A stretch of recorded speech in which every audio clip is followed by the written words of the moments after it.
Bienvenue dans ce nouvel épisode consacré à une réforme majeure en droit familial au Québec.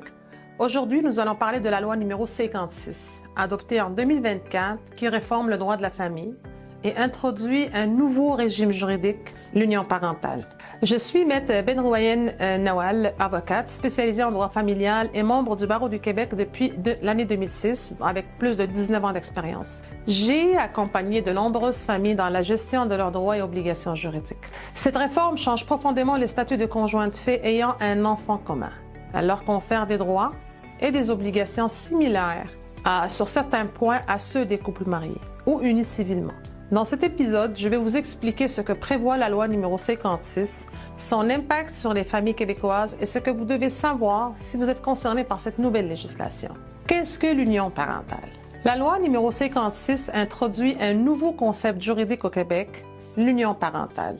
Concrètement, une union parentale est créée automatiquement lorsqu'un couple de fait devient parent d'un même enfant, soit par naissance, soit par adoption.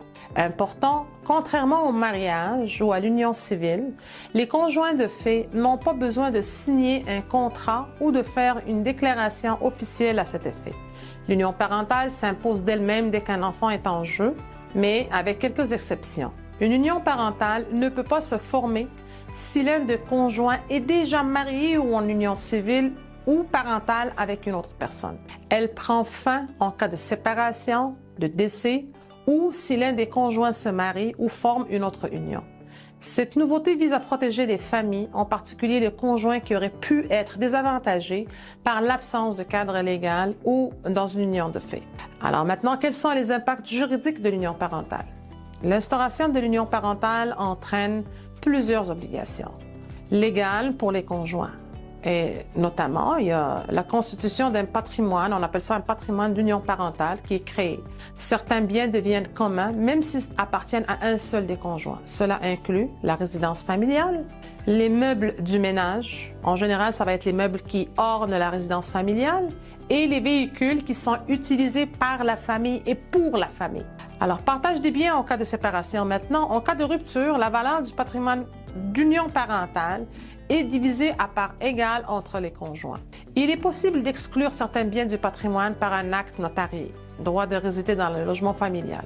Même si le domicile appartient à un seul conjoint, l'autre peut demander une attribution exclusive d'usage en cas de séparation. Donc, un des conjoints peut rester même si le logement il appartient à l'autre conjoint. Droit à une prestation compensatoire. Donc, si l'un des conjoints s'est appauvri pendant l'union en contribuant à l'enrichissement de l'autre conjoint, il peut demander une compensation financière, monétaire devant le tribunal. Un point essentiel par contre, le juge peut ajuster le partage pour éviter des injustices, notamment en cas d'union de courte durée ou de mauvaise foi d'un des conjoints. Maintenant, pour les droits successoraux, le conjoint survivant peut hériter. Avant la loi numéro 56, un conjoint de fait n'avait aucun droit à l'héritage sans testament de l'autre conjoint. Avec cette réforme, le conjoint en union parentale devient un héritier légal en cas de décès de son partenaire. Cela signifie qu'un conjoint survivant peut hériter du patrimoine de son partenaire décédé, même sans testament. Le droit successoral du conjoint parental est reconnu au même titre qu'un conjoint marié ou uni civilement. Mais attention, si vous souhaitez que vos biens soient répartis autrement, il est impératif de rédiger un testament clair et précis à cet effet. Maintenant, qu'en est-il de la pension alimentaire pour enfants? La loi numéro 56 prévoit également des modifications importantes concernant la pension alimentaire pour enfants. Désormais, les conjoints de fait peuvent établir le montant d'une pension alimentaire sans passer devant un juge. Comment?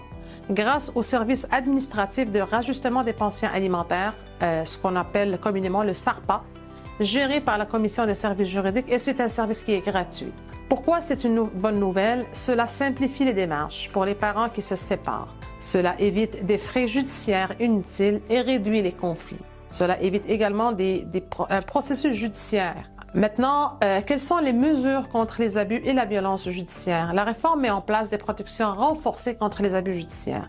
Si une partie abuse des procédures qui vise à harceler ou à intimider son ex-conjoint, le juge a l'obligation de lui imposer des dommages et intérêts. Le tribunal tiendra compte de l'historique des procédures, notamment si elles sont répétitives ou abusives pour protéger les conjoints et les enfants. Ça, c'est un point qui est nouveau. Autre point important, c'est que les juges sont encouragés à gérer un même dossier de divorce ou séparation du début ou à la fin pour assurer une meilleure cohérence dans les décisions. Quels sont les choix possibles pour les couples déjà parents avant 2025? Juin 2025 notamment. La loi entre en vigueur le 30 juin 2025. Pour les conjoints qui sont déjà parents d'un même enfant avant cette date, il est possible de choisir d'adhérer au régime de l'union parentale en signant un acte notarié. Les conjoints peuvent également se soustraire aux règles du patrimoine d'union parentale par un accord signé devant un notaire. Alors, si vous êtes concerné, il est essentiel de consulter un avocat pour comprendre vos droits et options. Conclusion, la loi numéro 56 est une réforme majeure qui vient protéger les conjoints de fait ayant un enfant commun en leur offrant des droits similaires aux couples mariés. À retenir, une union parentale est automatique dès qu'un couple de fait a un enfant qui est né ou adopté suite à cette union. Le patrimoine familial est partagé en cas de séparation. Le conjoint survivant peut hériter sans testament du conjoint décédé. Les pensions alimentaires peuvent être calculées hors tribunal. Les abus judiciaires sont mieux encadrés. Si vous êtes concerné par cette réforme, prenez le temps de bien vous informer. Un avocat peut vous aider à comprendre vos droits, obligations. Options pour adapter votre situation juridique en conséquence. Vous avez des questions sur votre situation? Contactez-nous. Visitez notre site web www.soutienmaghreb.ca/vos questions. Posez votre question directement à Maître Nawal Benrouayen et à très bientôt pour un nouvel épisode.